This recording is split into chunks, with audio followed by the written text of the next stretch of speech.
There's something so fascinating about game development, especially when you get to see footage of the developers themselves behind the scenes, giving concrete details about the amount of effort that goes into the game in question. Team Silent assimilates the viewer into this experience that you couldn't receive anywhere else with a documentary called Making of Silent Hill 2. Masahiro Ito elaborates on his process of making the monsters with this inhumane quality, giving a sense of familiarity in their appearance, but the manipulation of that human-like nature within the movements and the design gives this uncanniness to the horror. Watching Akira Yamaoka build the sound design of the town of Silent Hill to make it come alive with this otherworldly and dreamlike atmosphere, that is nothing short of memorable. The voice and motion capture actors themselves performing the roles in real time with their lines rehearsed, giving that emotion and realism that we see later translated to the gameplay is a sight to behold. It's such little aspects and elements like these that build that experience for us as the players that we all know and love. However, one thing that we never really see is the early versions of games that only the development staff get to playtest themselves, with only a handful of selected people to get a feeling of what the game could eventually turn out to be. It's well kept and hidden from the public for a reason, as most early versions of games are very unpolished and unfinished, experimental even. It's nowhere close to a final version to release to the public. However, what if I told you that an early prototype version of Silent Hill 2 is accessible for you to experience yourself? As of recently, I was researching more about Silent Hill 2, a website that gives excellent knowledge and sources of such aspects of development, concept images, artwork, renders, lore, and everything in between that is dedicated to Silent Hill 2 is Letter from Silent Heaven. On the website, there is a section called Rarities. Clicking here will give you a list of deleted content, pre-release images, and videos of trailers for when the game wasn't released yet. One section though, that caught my interest was Silent Hill 2, version 0.10. Reading what the information has to convey gives a short interview of two people, Tracy B and Mr. Gimmick, two people who somehow got a hold of this potentially lost version of Silent Hill 2, an early prototype version exclusively for those within the development team that is solely a presentation of Silent Hill 2 in its early stages before its final release. But somehow, this would make it to this website, which would be available for anyone to access and download the ROM for themselves to experience, which is what I'll be talking about today. Now, in the grand scheme of things, this version of Silent Hill 2 is nothing too drastic in terms of its content compared to the final release. If anything, it will take someone who has originally experienced the final version upon many consecutive playthroughs to truly speculate and notice the minor details that differentiate from the final version. But it's more so the idea of having the accessibility to this content that potentially could have been lost media for a time is what makes this version of Silent Hill 2 so special. I wanted to make a direct comparison between Silent Hill 2 version 0.10 and the final build side by side to speculate and talk about the details of the build itself.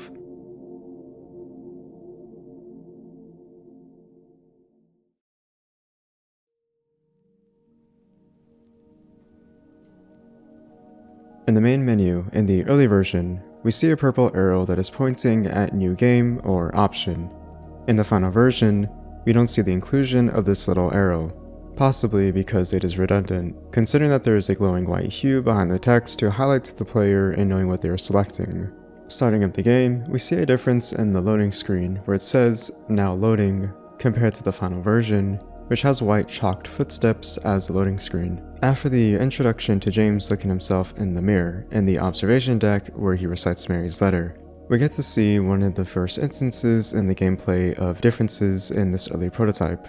At the end of the highway, we see a large fence wall that blocks the player from bypassing and going through. Now, obviously, if you were to look at the letters, they spell welcome. In the early version, we see the words spell W-E-L-C-O, with the letters L and M on the ground lying down. In the final version, we have the word spell, W-E-C-O-M, with the L and E lying down on the ground, with the removal of the extra L seen in the early version. While walking to the forest to the cemetery, it's easy to miss, but the grass has a yellow color present, while in the final version has a darker tone without the yellow. There's also a lack of the unprecedented sound effects randomly appearing throughout the walk in the forest in the early version. In the final version, you typically hear a growl of seemingly a dog while walking the trail.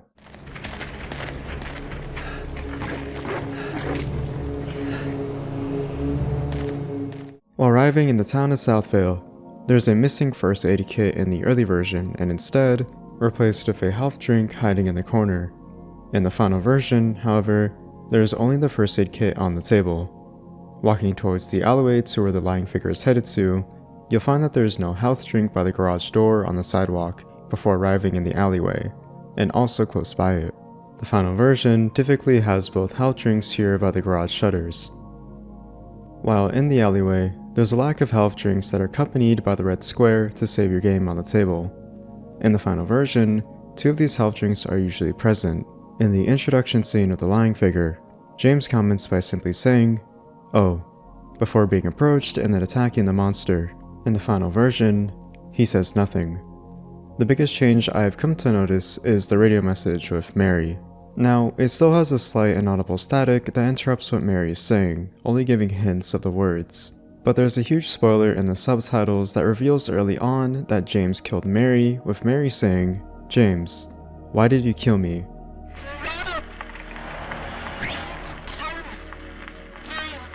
What the? In the final version, this is completely unbeknownst to the player, and merely just creepy static found in this inaudible message. How about we take a second to look at the inventory menu? While here, we can see a couple of differences in the early version. For one, the map and memo are switched in different positions compared to the final version, where the memo is in the middle and the map is on the right.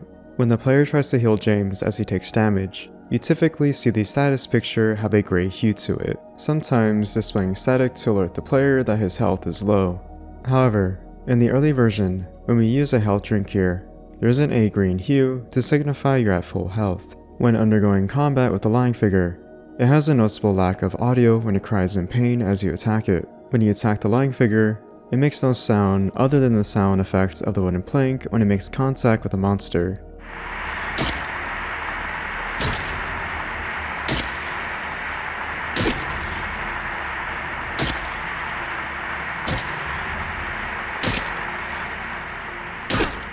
In the final version, there's usually a specific sound that is unique to the monster when it does make a noise.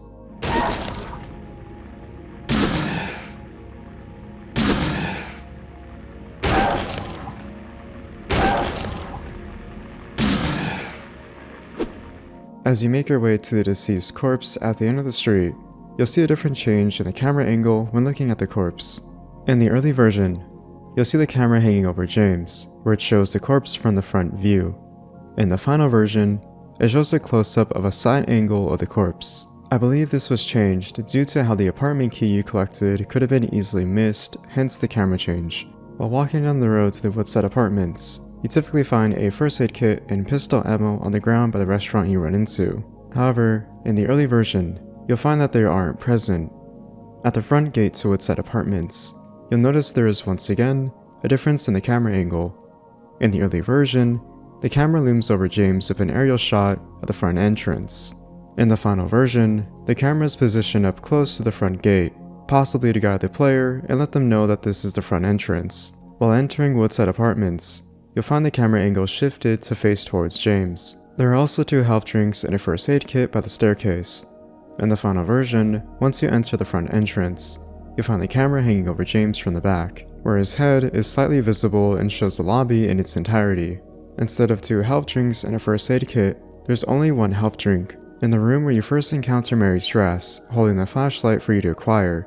In the early version, you get 2 health drinks that are on the table. In the final version, there aren't any health drinks. In the early version, for the room where you find the handgun in the shopping cart, you'll find a gracious amount of ammunition for the pistol on a chair next to it. In the final version, there isn't any ammunition on the chair. When you first approach Pyramid Head, you will notice a loud static playing while in his proximity.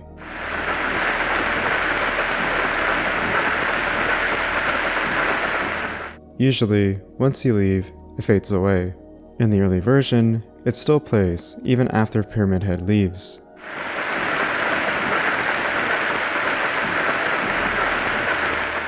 In the room with the corpse that has the TV static in the background, it's much of the same. But there's a difference in the sound quality when it comes to the early version, which is higher pitched.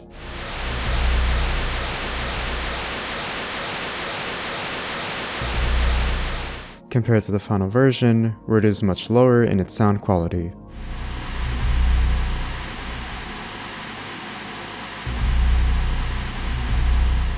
The cutscene of Pyramid Head and the two mannequins is also altered slightly compared to the final version. When Pyramid Head is seen abusing the mannequins, there's a shot in the early version where you can see the other mannequin in the frame lying down as Pyramid Head is dragging the other one with him. In the final version, the mannequin isn't seen in the frame. As Pyramid Head approaches the closet James is hiding in, James picks up the handgun to then fire at him. If you look closely, you'll notice that there is a lack of a white flash and smoke from the muzzle when James fires shots at Pyramid Head in the early version. In the final version, these details are added. James also whispers "shit" to himself after unloading a magazine into Pyramid Head in the early version. Shit. In the final version, he never says this.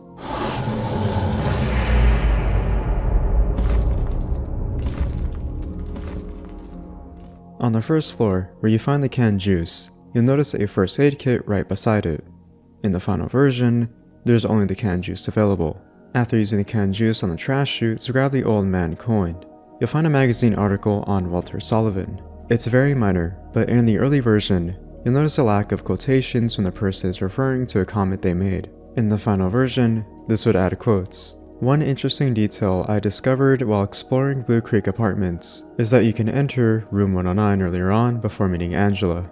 Typically, in the final version, you cannot enter beforehand as there is a strong force that is holding you back from entering. This is because you first have to meet Eddie in his introduction cutscene, where you can then access room 109. After crossing the gap connecting the two apartments, you can typically find an item on this counter by the locker safe.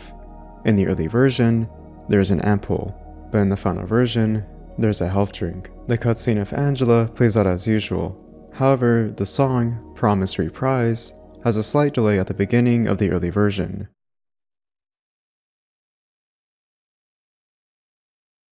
Oh, it's you. Yeah, I'm James. Angela. Angela. Okay. The final version has a song play the moment the cutscene starts.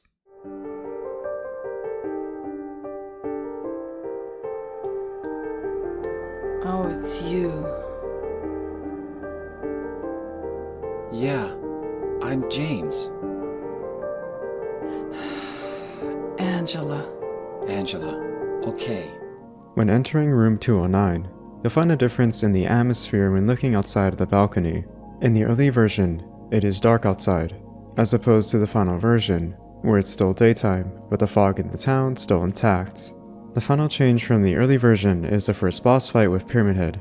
You get the cutscene where James stumbles upon him. However, before the boss fight would commence, this is, unfortunately, where version 0.10 ends, ending with the message, "Coming soon," then kicking you back to the main menu.